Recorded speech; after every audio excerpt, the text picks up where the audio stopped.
Hello. Welcome back to Merriment Mondays Live in April.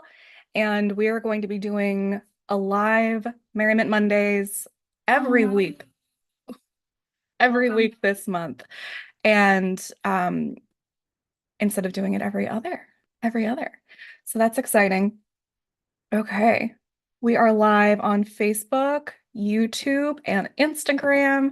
If anything doesn't work, you're always welcome to come on through to another option. Hello, good afternoon, April. Good afternoon.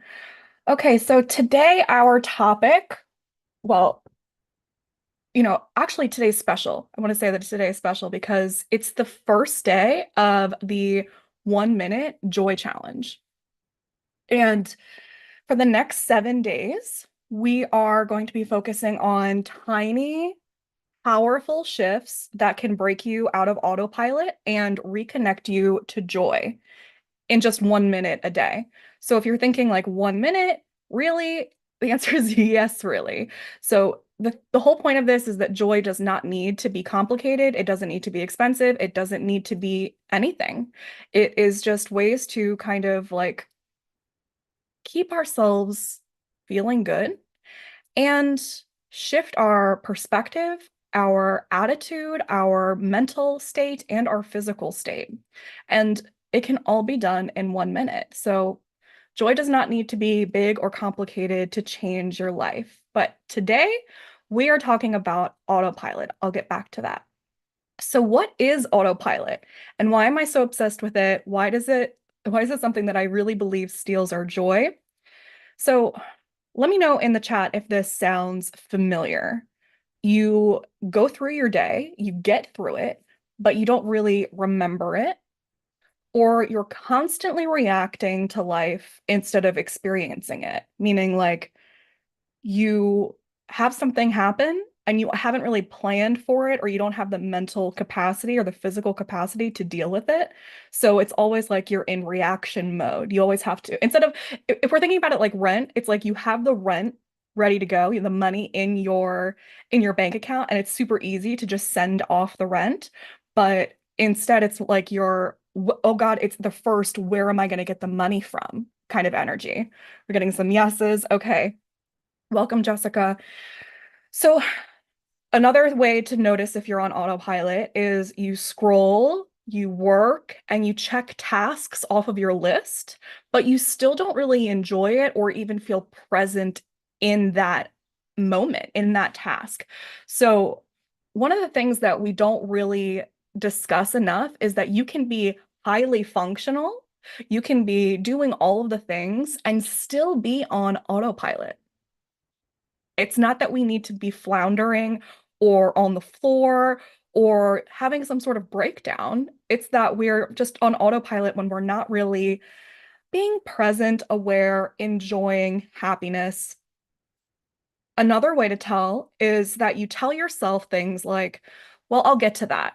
I'll enjoy my life when I do that thing, when my relationship is perfect, when I have a different house, when I move to a different city, when I make this amount of money, that is when I'll be able to really settle back and enjoy myself. So if any of these sound like ways that you identify with, things that maybe you're doing, that's autopilot. So autopilot is your brain's way of conserving energy.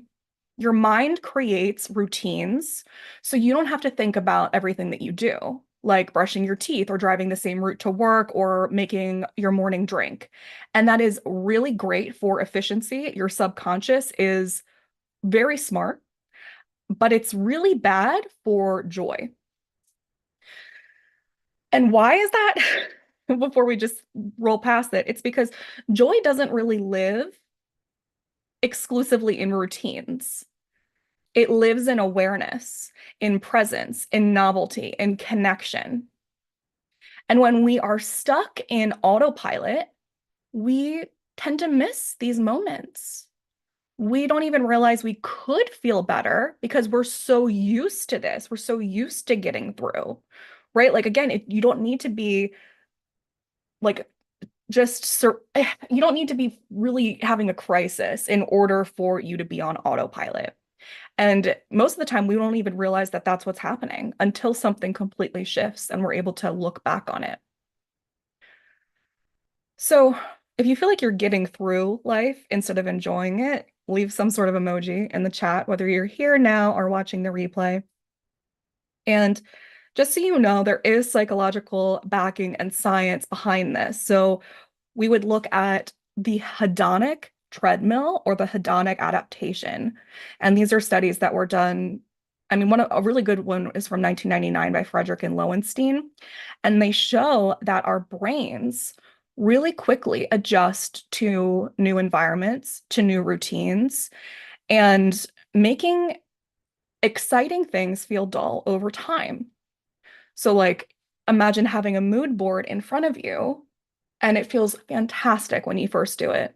It feels really beautiful, but then you look at it every day and it doesn't really inspire you anymore. Or you have a sticky note reminder on your wall that says, do this thing, but you don't really pay attention to it. And it loses that, like, hey, pay attention to me aspect. Or a relationship. When you're in a relationship, everything can feel really fun and new at the beginning, but if we aren't putting in the work, then the joy kind of drains out of it. It's kind of like a combination of taking things for granted, not being present to experience that, like, it's not even necessarily gratitude, it's just awareness. And the hedonic adaptation, the hedonic treadmill, is basically the idea that we're super adaptable as people and as human beings. And no matter what situation we get into, we can rationally justify it and physically and emotionally and mentally adapt very quickly. It's amazing for adversity. It really is, because that means we can get through it. But do we only want to be getting through everything? This is your life. This moment is part of your life. So the solution right now is tiny intentional disruptions to wake us back up, to re-enchant our lives, to feel romanced by anything, by yourself, by your life, by your job, by your relationship. We have kind of taken out the awareness and romance from our lives by kind of shifting into autopilot. Does that feel right? Is that identifying with anybody? Tell me in the chat if you've ever had a moment where you kind of like snapped out of it and realized that you weren't really present and what was happening. So this might be a really small thing where you're having a conversation and you're like, oh God, I did not hear anything that you just said. Can you repeat that back to me? Or you drive home and you're like, how did I get here? Or it can be something larger. Like I remember when I worked at the psych rehab for 5 years, I didn't realize that I had road rage at all. It was just part of the day because of um this commute that I was taking just to work and then to school and then back to home. And I got really angry at everything on the road.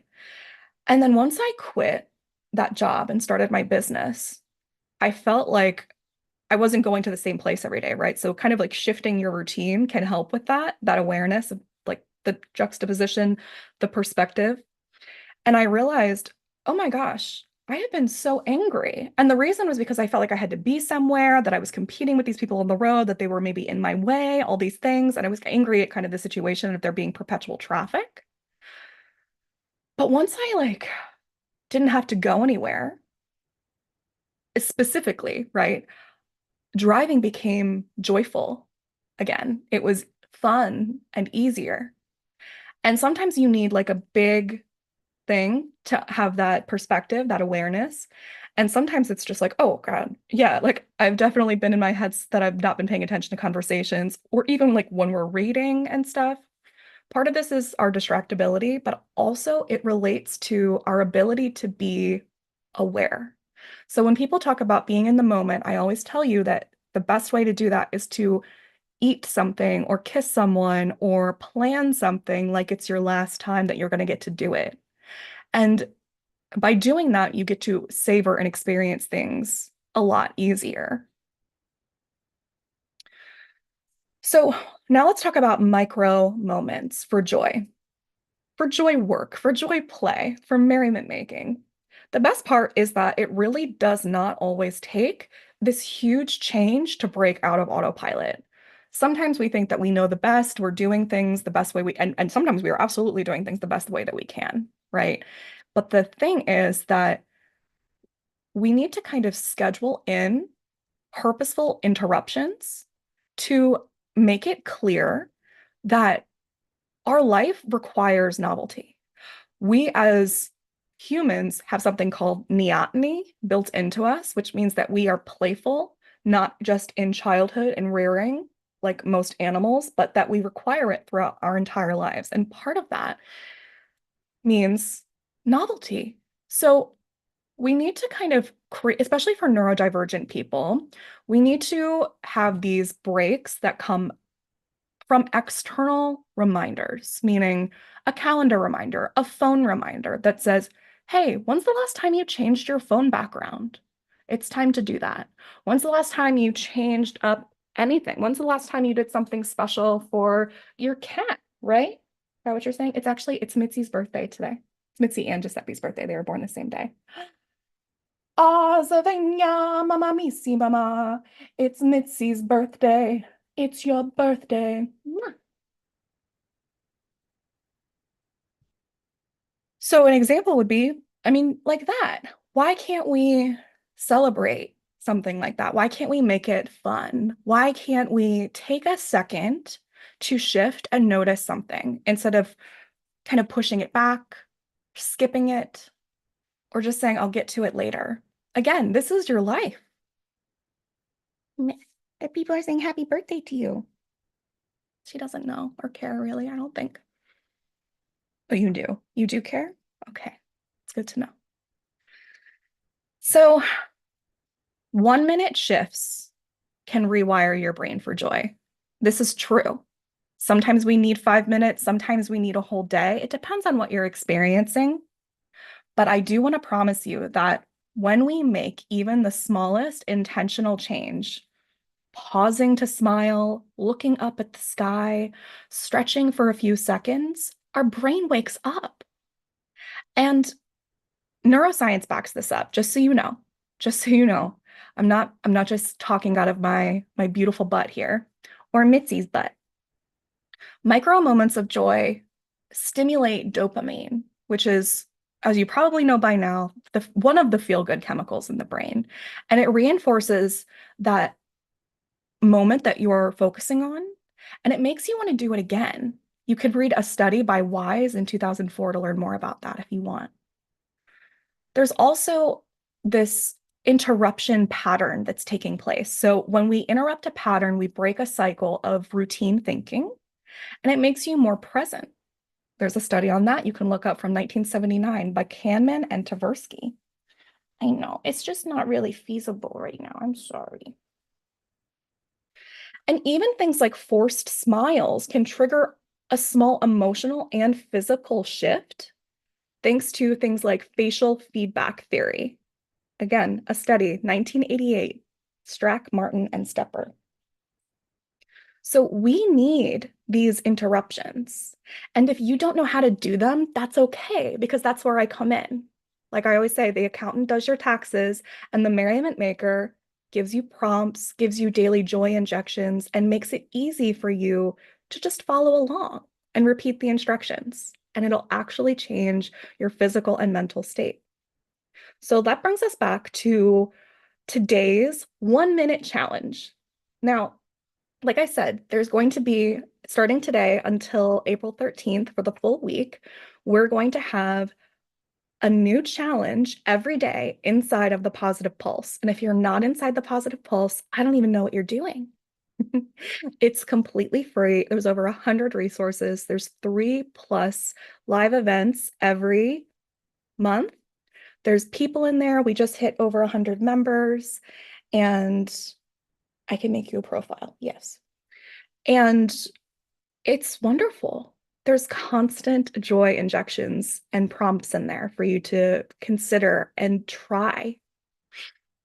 So those are being released every day at 9 a.m. Eastern time. I'm in Baltimore. It's the same time as New York.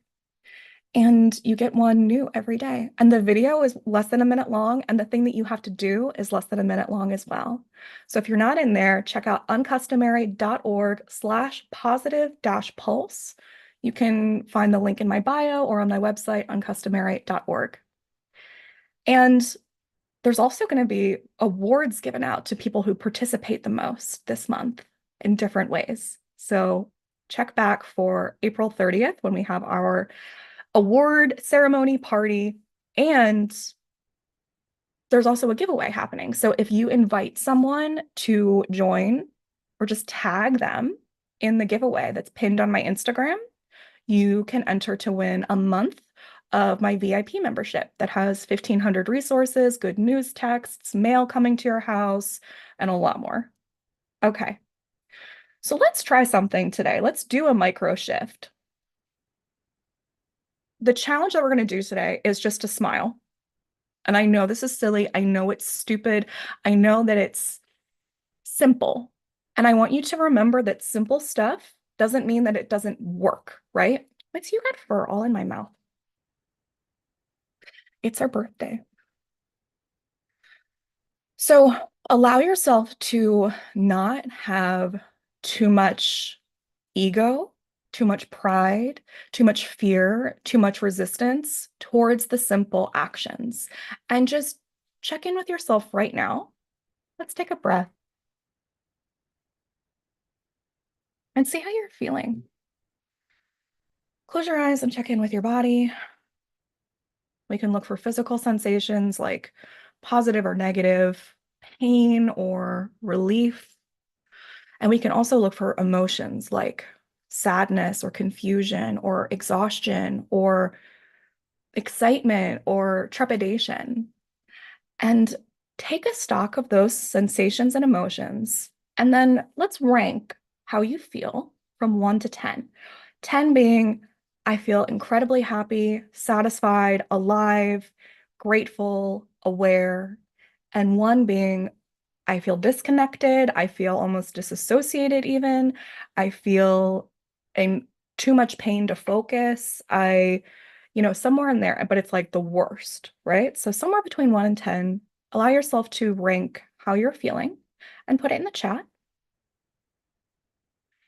And then we're going to do our little very quick challenge. And we're going to smile and we're going to hold it. Let's do the full 60 seconds. Feeling a 7. Okay. Oh, that's a calculator. That's not a timer.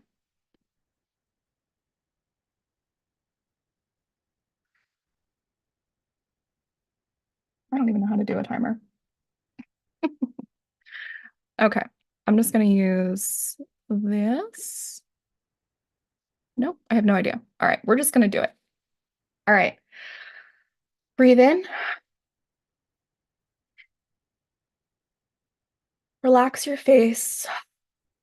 Unclench your jaw. And stretch your mouth into a smile with teeth. And we're going to hold it. And just smile. You don't need to believe it. You don't need to feel it. We're just smiling. You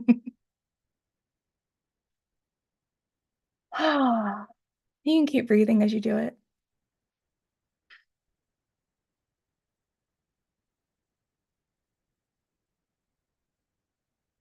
Maybe even look at yourself in the mirror, in a reflection in your camera. Look at me smiling.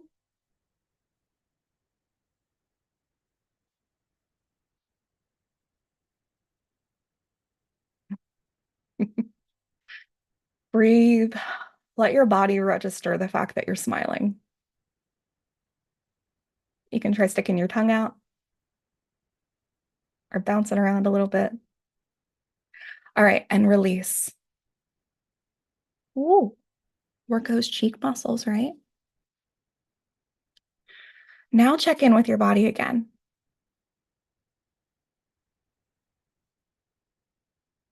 Do you feel anything shift, anything slightly?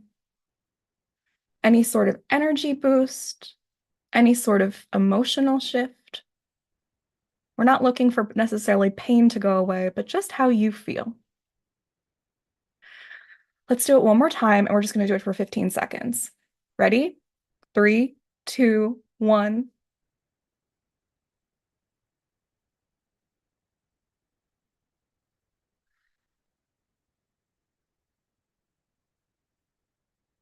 Oh. Okay, release. All right. Now tell me, what did you notice? Even if it felt silly, did you feel anything shift? Are you aware of anything happening? You can share it in the comments. Or if your number changed, seeing me smile back did make you happier. That's great. Yeah. Okay. Yeah, sometimes it's like unexpected side effects from trying something, right? Like we go into something thinking we're going to get a specific feeling from it or a specific desire, but it ends up being something a little different. And who cares? And oh, we have somebody go up a point, also feeling smile happier because I smiled. Wonderful. So it's like when we go out and we try a new activity, it would be like, hmm, we're expecting this thing, but then we had this other thing happen. Like seeing me smile, made you feel a little happier. It boosted you up 1 point. 1 point is fantastic, isn't it? Imagine if we did like 10 different things like that during the day, little tiny things that take a minute or less. And you had those tools, you had those resources, you had those challenges available to you for free. That's what's in the positive pulse. And we're going to be doing a different one every day for 7 days. My mood has definitely shifted for the better. That's wonderful. And then imagine if we added more to that, if we laughed, if we danced a little bit. So I mentioned working at the psych rehab. And when I worked there, one of the biggest struggles that I heard from clients was that I feel like I do the same thing every day. I wake up at the same time, I take my medication, I take the bus to the day program, which is where I worked. I take these classes, I eat lunch, I go home, I watch TV, I eat dinner, I go to sleep and repeat. And as I've had this business for over 10 years and coached hundreds of people, I've learned that this is also something that a lot of people struggle with just in a slightly different way. We can just kind of mad lib and replace some of those blanks. So maybe instead of you taking a bus to the day program and taking classes, you're going to work, right? Or you're taking care of your children. And it's like this drudgery of the same rinse repeat feeling. Does anybody have that? Does anybody have that rinse repeat feeling going on? And the thing is that none of those things are bad, you know? Waking up at the same time, taking your medication, taking classes, watching TV, eating, going to sleep, those are things that we either need or enjoy doing. But does that mean that we need to do them in the same order every single day? Does it mean that we have to not try to expand our desires, our schedule, our and check in with what we're doing, check in with how we feel, our awareness during those things. What if instead of the first part of this, what if instead of changing the routine, right? Because some things are non-negotiable, right? Sleep, eating, medicine, those are kinds of things that we have to do, get to do. And what if instead of changing the routine, you challenged yourself to be as present in the moment during each part of it? That when you go into each aspect of that part of the routine, you create some sort of intention. Okay, what is it that I'm going to eat lunch now. I'm having my lunch break. What is it that I want to do? How is it that I want to feel during this? Does that, and if you want to feel relaxed, is eating your way through lunch the best way to do that? Or should you leave the building, go outside and eat al fresco? If you're, waking up at the same time and it feels drudgery, it feels boring, then what are some ways that you can spice it up? Can you change your alarm? Can you get one of those alarms that like wakes you up with the sun? Can you create a morning routine? Inside the Positive Pulse, we have really easy 10-minute morning and evening routines to help hype you up and reset your nervous system, calm you down towards the end of the day, right? So is it that you need we can do two things. We can look at the schedule that we have and approach it as if, what if today was my last day and this was my schedule? What if there was no way for me to be like, okay, I know it's my last day and I'm flying to Monaco. That's not what's happening. I still have to do this schedule. But if you knew it was the last time, how would you approach it? How alive would you feel? How connected would you be? How much would you listen to someone else? How much would you care about the thing that you're doing, about the thing that you're experiencing? How does that feel as that proposition? To do the same things that you're doing without shifting them, but to do them like it's the last time. What if you tried that as an experiment for a day? Any thoughts? And okay, so we're having some yeses about feeling um, like trapped in autopilot or that things are kind of monotonous and boring on repeat.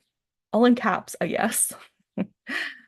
Um, oh, and April said she already tried the first minute challenge from the 1 minute challenge this week in the Positive Pulse, and it helped a little bit. That's great. Just like when you do EFT. Yes. So part of this too, as a tangent, as a side note, is that going through these 1 minute challenges, trying new things, you're not going to like all of them. And you're going to like some of them so much more. But that gives you the ability to build your toolbox. So, like, if April knows that EFT and tapping work really well for her, then you get to implement that as something that you do. There's no reason to do something that you dislike as part of a joy injection. That doesn't make any sense. But I do believe that we need to try things, sometimes twice because the lighting is bad, right? Be open to something new. Be open to trying something different. Be open to something that's super simple that seems beneath you. Who cares if everyone says that they're doing a gratitude practice on Instagram or they're meditating or they're doing yoga, but that's the thing that you like? Who cares? Let that be what lights you up. It doesn't matter. Let that be what restores you. I like all the vagal nerve stuff because I have anxiety. Yes. So restorative stuff that we like, for example, at the in the evening routine, those things are made to really calm you and activate your parasympathetic nervous system. But there's also tools inside the Positive Pulse, such as in the Anxious to Awesome seminar, where I give you really specific tools and walk you through how to do them that calms your, well, it doesn't calm, it activates your vagus nerve, which is this really beautiful big nerve running through your body. And when we have good vagal tone, that means that we aren't really responding so much to things. We're enjoying them, right? So, like when I said in the beginning, do you feel like you're in a reactive state? Improving your vagal tone can make it so that you're zoomed out a little more, that you don't look at everything as a crisis, that when something does happen that could be considered adversity, you might even be able to laugh at it. So, improving your vagal tone, there's a bunch of different techniques that you can try inside the Anxious to Awesome seminar. And we'll definitely be continuing more with that, don't worry. But a really good tip is just to activate your throat. When you breathe out, do a ha, humming, singing, gargling, anything with your throat. Very helpful for the vagus nerve, as well as also, of course, breathing, big belly breathing. Okay, so like I said, when we're in this routine, this autopilot, monotonous rinse and repeat situation, even what you're, even if what you're doing is technically good for you, doing the same thing every single day can wear you down. It makes you worn out. It makes you bored. Like I said, we need novelty as neotenous creatures. If your life feels dull, it can make joy feel out of reach. So routines aren't bad. routines are great, but you also get to inject them and change them and look at them and say, like, why have I been doing this the same thing for so many years? Why am I still dressing the same way? Why is my hair still the same color? Why am I still in this relationship? Why do I still live in the city? Why? Ask yourself these questions and then adjust them. It doesn't mean that you can't create a new routine. It's that we need to consistently become aware of our routines and question them. Are they good for you in this season, this chapter of your life? And, routines really do. They help us stay on track. They reduce your stress, and they can also give you a sense of safety. But don't mistake safety for joy because they can become ruts. And that's what we don't want to experience. We want to feel alive. And the good news is that you don't need to overhaul your whole life to get unstuck, right? Most of the times when we feel this feeling of stuck, it's because we're either in a rut or we're lacking purpose. So you don't need to quit your job. You don't need to move to a new city. You don't need to become a whole new person. If any of those things like feel like they're part of what you want to do, then of course, but that's not required. You just need one small shift, one unexpected moment to break the cycle and remind you and your brain, your consciousness, your subjectivity that life is still full of opportunity and possibility.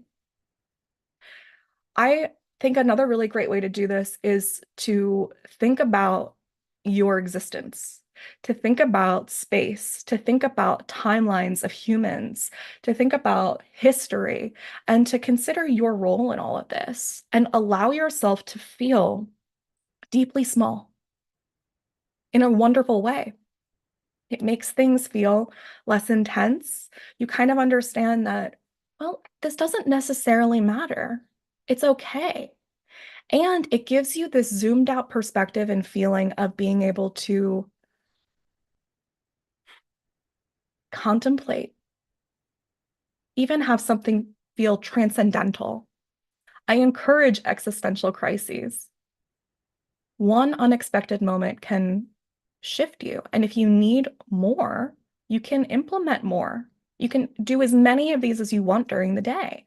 There's no rules.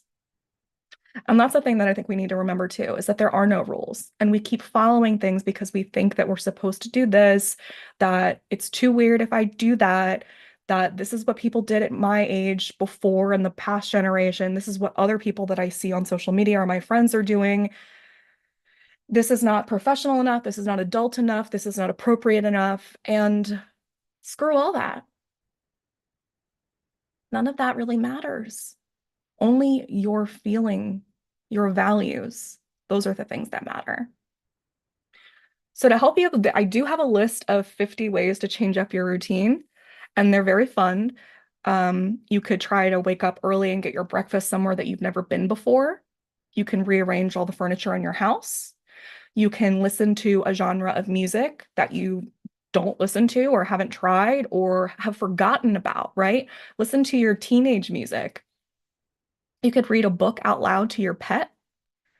You can do something that you loved as a kid, no matter how silly it seems, or especially if it seems silly, especially if someone told you at some point that was really weird and you stopped doing it.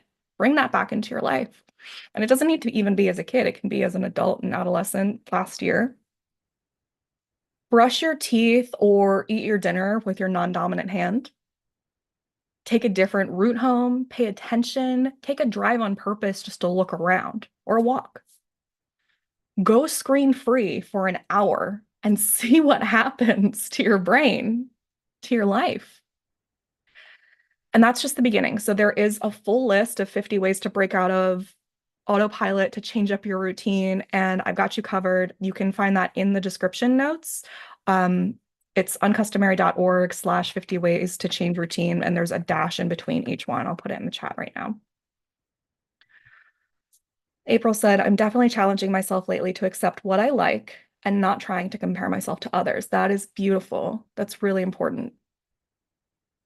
So if you take one thing away from today, I want it to be that you don't have to overhaul your whole life to feel better. You don't have to have it be out of reach. Tiny shifts, even 1 minute a day, can make a real difference, especially if we haven't been doing anything before.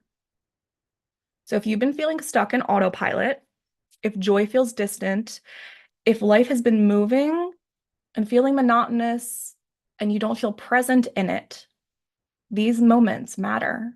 And it's up to you, it's your responsibility to schedule them and to complete them and to participate in them.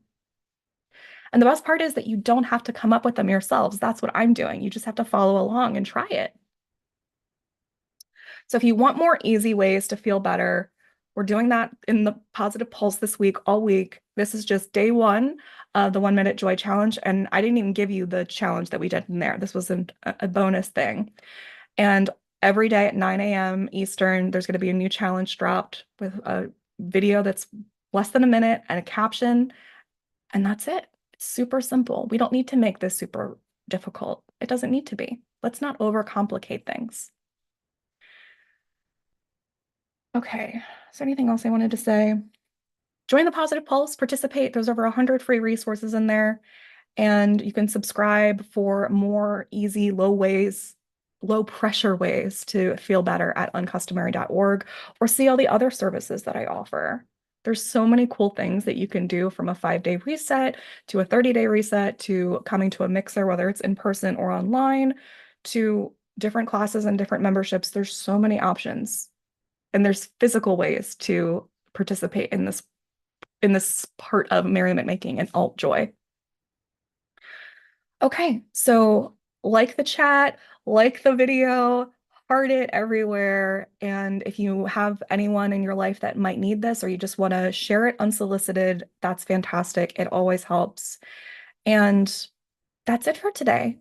I'll see you inside the Positive Pulse. You have to feel good to do good.